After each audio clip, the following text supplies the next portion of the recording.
They tell you the American dream is dead. They say property ownership is a fantasy reserved for the ultra-rich, and that the days of staking a claim on the frontier are long gone. But what if I told you there are forgotten corners of the United States, scattered islands off the grid, where the price tag is effectively zero? This isn't fiction. From abandoned ghost towns to government loopholes and caretaker secrets, these landmasses are hiding in plain sight. But there's a catch. There's always a catch. Are you brave enough to pack your bags? Let's find out. Number 10, Governor's Island. We are starting the countdown right in the shadow of the world's most expensive real estate, New York City. You'd assume every square inch here costs millions, but floating just 800 yards from Lower Manhattan is Governor's Island.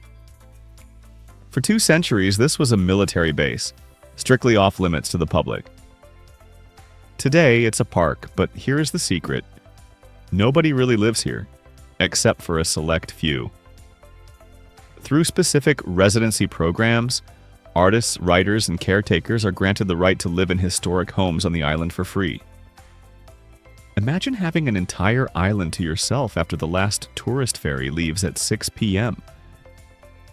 The city lights twinkle across the water, but you are in total silence. It is a ghost town with a view, but getting in requires talent, patience, and a bit of luck. Number 9. Tangier Island. Drifting down to the Chesapeake Bay, we find a place that is literally disappearing.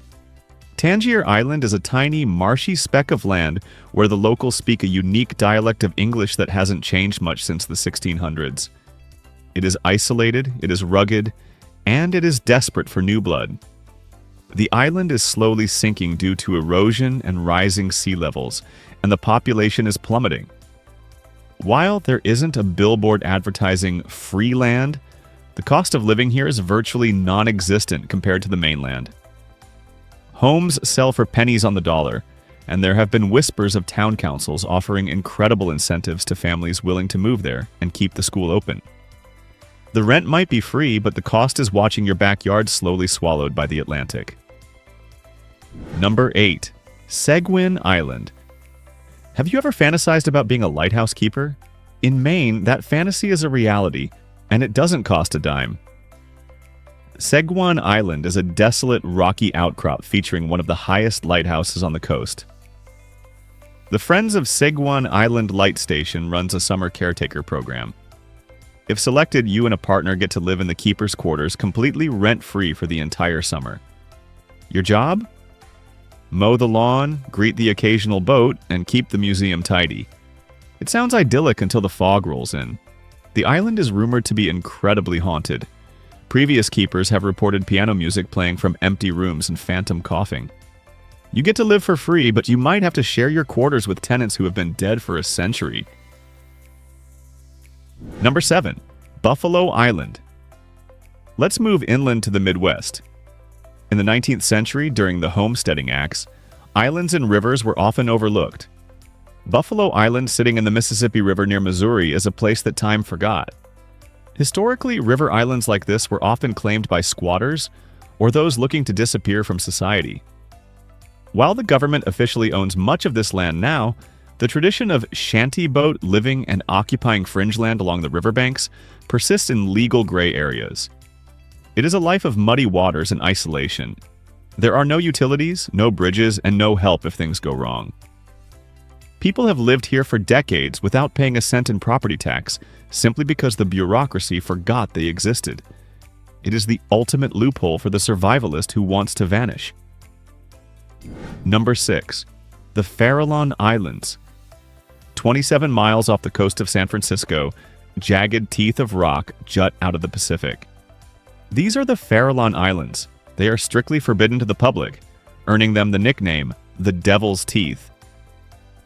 Yet, people live here. A rotating crew of biologists and researchers occupy a century-old Victorian house on the main island, rent-free. It is an exclusive club. To live here, you don't pay money, you pay in labor and nerves. You spend your days counting seabirds and dodging aggressive elephant seals. Oh, and the surrounding water? It has one of the highest concentrations of great white sharks in the world. You can't leave the island, you can't swim, and supplies come by crane. It is the most dangerous free apartment in California. Number 5. Palmyra Atoll. Technically an incorporated territory of the United States, this spot is a tropical paradise south of Hawaii. It has no indigenous population, no stores, and no government buildings. It is owned by the Nature Conservancy and the U.S. Fish and Wildlife Service. So how do you live here? You become a volunteer. They constantly need people to maintain the remote research station, cook meals, and clear runways. In exchange for your work, your room and board are 100% covered. You're living on a pristine tropical island that billionaires couldn't buy even if they wanted to. However, Palmyra has a dark history. It was the site of a gruesome double murder in the 70s, detailed in the book And the Sea Will Tell. It is paradise, but it has a very heavy, eerie atmosphere that drives some people mad. Number 4. Cuttyhunk Island. This is the playground of the elite off the coast of Massachusetts. During the summer, Cuttyhunk is bustling with the wealthy heirs of old New England families. But when winter comes, the ferries stop running, the millionaires flee back to Boston, and the island goes dark. This is where the opportunity lies. The winter caretaker. Many of these massive estates need someone to stay on the island through the brutal freezing months to ensure pipes don't burst and storm damage is managed. You live in a mansion, surrounded by ocean, completely for free. The trade-off is extreme isolation. You might be one of only a dozen people left on the rock. If you run out of food or have a medical emergency during a storm, you are on your own. Number 3. Little Diomede. We are heading to the edge of the world. Little Diomede is an Alaskan island located in the middle of the Bering Strait. If you look across the water, you see Big Diomede, which is Russia. You are actually looking into tomorrow because the international dateline runs between them. The native Inupiat community here lives a subsistence lifestyle. While you can't just claim land, housing is often provided for essential workers like teachers or nurses because it is so incredibly hard to get anyone to move here. There is no rent in the traditional sense, but you pay with your sanity. In winter, the sun barely rises. The ocean freezes solid, allowing you to technically walk toward Russia. It is free living, but it is living in a freezer at the end of the earth. Number 2. Channel Islands. Off the coast of Southern California lie 5 islands often called the Galapagos of North America. They are rugged, wild, and largely uninhabited, but the National Park Service needs eyes on the ground. Through various volunteer and park programs, you can live on islands like Santa Cruz or San Miguel for weeks or months at a time. You stay in ranger cabins or historic ranch houses. There is no rent, no utility bill, and no commute. Your backyard is untouched wilderness filled with island foxes and rare birds. However, this is primitive living. On some islands, water is scarce and you have to pack out your own trash.